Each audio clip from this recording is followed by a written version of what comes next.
have a message for Mr. Trump. We're not going to allow you and your friend, Mr. Musk, and the other billionaires to wreak havoc on the working families of this country. And that is, we will not allow you to move this country into an oligarchy. No, you're not going to destroy Social Security. You're not going to destroy Medicaid. You're not going to destroy the Veterans Administration. Watch Trump's face turn redder than his tie as Bernie Sanders calls him out on national TV. The moment Trump got caught in his own web of healthcare lies was priceless. 68 empty promises exposed in just 60 seconds. If you've ever wondered what happens when someone actually fact-checks Trump to his face instead of letting him ramble, this is your answer. Bernie brought receipts while Trump brought, well, nothing but excuses and something about Greenland. Seriously, before we move on, I'd like to ask you a small favor. If you appreciate this content, please take a second to like this video and subscribe to the channel. Over 98% of you watch the videos without subscribing. It costs you nothing, but it makes a huge difference to us. So, did you click the subscribe button? Great, thank you so much. Now, back to the video. Ever wonder what happens when someone actually brings receipts to a Trump rally? Well, we got a front row seat to that spectacular showdown when Bernie Sanders decided enough was enough with the healthcare runaround. I think the American people are sick and tired of Elon Musk, the richest guy in the world, running around slashing Social Security, veterans programs that Republicans. And I think the American people are prepared to stand with those of us who say that, you know what, we're a government of the people, by the people, for the people, not the oligarchy. You got to stand up. You got to fight back. You got to go into the streets. You got to rally the American people. I think you can win millions of people, Republicans, Democrats, independents, who really do not like the direction in which this country is now going. This wasn't just another politician saying, that's not true. Bernie came armed with cold, hard facts that even Trump couldn't spin his way out of.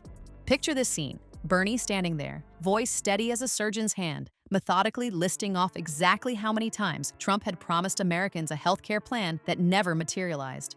68 times.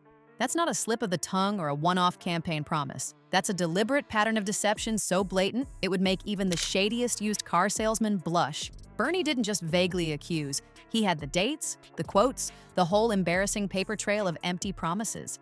And oh man, Trump's reaction was absolutely priceless. His face started turning this deep crimson shade that perfectly matched his overlong tie. You could practically see the internal panic setting in. There's something deeply satisfying about watching someone who's built their entire brand on never being challenged suddenly face a mountain of their own contradictions with nowhere to hide. The body language told the whole story. You know who the biggest criminals are in this country?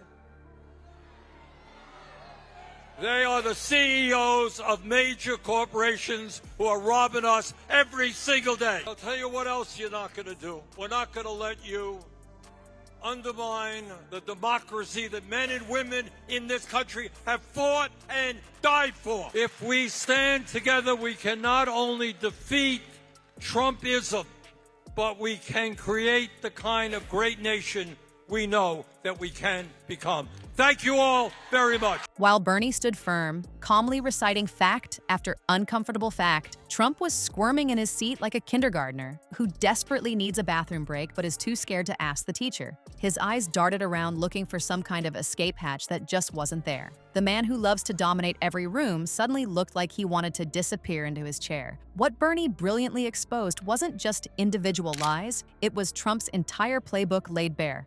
For 7 straight years, the pattern was identical. Announce a beautiful, perfect healthcare plan that's always conveniently coming in 2 weeks. 2 weeks comes and goes, no plan appears, and then the cycle repeats with nobody in the media connecting the dots.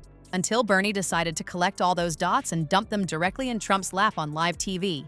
The confrontation did more than just expose empty healthcare promises. It pulled back the curtain on Trump's whole distraction strategy. While he was stringing voters along with these fantasy healthcare plans that never materialized, what was actually happening? His administration was pushing through massive tax breaks for his wealthy donors. Classic bait and switch, promise healthcare for the working class while delivering paydays for your rich buddies. Bernie made that connection crystal clear. When truly cornered by facts, Trump reverted to his most predictable tactic, playground-level name-calling and subject changing. Rather than addressing the substance of being caught in 68 separate healthcare lies, he immediately tried shifting the focus by attacking Bernie personally. It's his emergency escape button whenever accountability comes knocking. We are living in a pivotal moment in our country's history, facing unprecedented challenges. President Trump has been very effective in creating what I would call a parallel universe for his supporters. How we respond to this moment will impact not only our lives, but the lives of our kids and grandchildren, and in terms of climate change, the very health and well-being of the planet. But this time, it didn't work because Bernie just kept hammering away at the facts. What made Bernie's approach so effective was its simplicity. No theatrical outrage, no matching Trump's volume or insults, just specific numbers and dates that couldn't be denied. It's like watching someone try to argue with a calculator. You can scream at it all you want, but 2 + 2 is still going to equal 4, and 68 broken promises still equals 0 actual healthcare plans. Trump has built an entire political career on making people doubt objective reality, but Bernie showed exactly how to cut through that fog with clarity, specificity, and persistence. When Bernie simply stated the facts of Trump's healthcare promises versus his actions, the whole house of cards began wobbling. All the bluster in the world can't stand up to someone who simply refuses to let you slide past the facts. The most revealing moment came when Trump couldn't actually defend himself on substance. Not once did he say, "Here's my healthcare plan," or "Here's what I actually accomplished," because there was nothing to show for all those promises except an empty folder and wealthier donors. Bernie exposed the emperor's new clothes situation for what it was, a naked power play based on deliberate deception.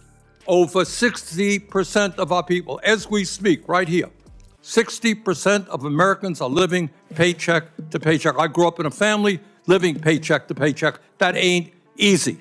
We need a labor secretary who, in fact, is going to be a champion of working families. Now, people trying to find out how they're going to get health care, how they're going to pay their rent, how they're going to feed their kids, which is one of the reasons why working class people die 6 years shorter lives. Now, $7.25 federal minimum wage. Anybody think that anywhere in America can live on $7.25 an hour? What's fascinating here is that Bernie has shown us something most politicians are too scared to try. Actually calling out Trump's lies directly to his face.